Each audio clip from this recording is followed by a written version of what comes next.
Hello friends, and welcome to the Kitch-Em show. I'm excited to bring this video to you because not only is it a cute idea, but it has been several years in the making. This is how to make an easy candy corn bunting decoration. Now we're going to go back in time to a few years ago when I first started this project, so excuse the changes of scenery here and there. You'll need some orange and yellow paints, preferably acrylic, a paintbrush or a foam brush, and a round paper plate. Using a paper plate for this project helps as there are markings and folds in the paper that will create a grid for the colors. Make sure you reference a picture of candy corn so you put the colors in the right order. You'll paint the yellow around the entire circumference of the plate and then add on the orange. You can take your time and be precise with it, or you can be messy. It's up to you on how you want them to look. I did go back and clean up the edges a little bit though. Once the paint is dried, flip the plate over and repeat the steps again.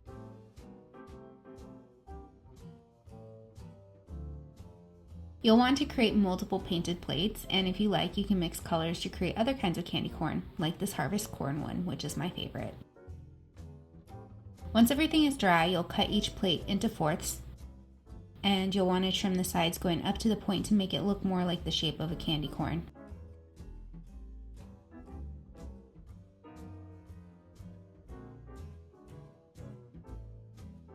Once all the pieces are cut, I recommend measuring the length of the bunting you need and laying out the candy corn pieces into a pattern that you like.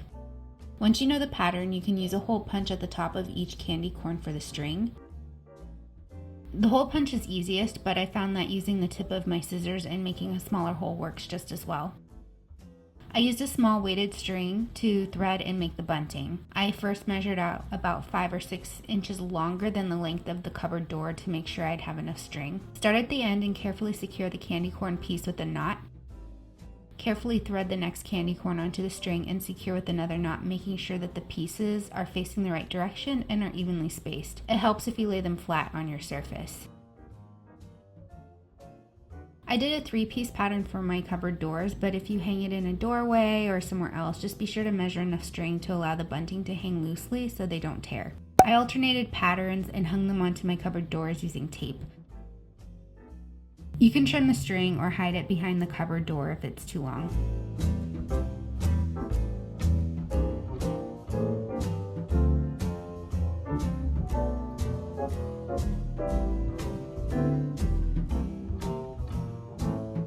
You can also use single candy corn pieces and put them on your drawers. Just loop some tape or use double-sided tape to affix them. Just a quick warning though that these can get in the way if your drawer is in a high traffic area, so just be aware.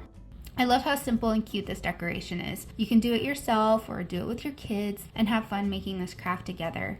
Another option is to decorate the candy corn with glitter. I decided against it for my cupboards though because I didn't want loose glitter falling into my food. If you decide to make this too, tag me on Instagram or Facebook and show me your creation. I'd love to see it. Thank you so much for hanging out with me today, and I hope you have a fabulously sweet day. Mwah!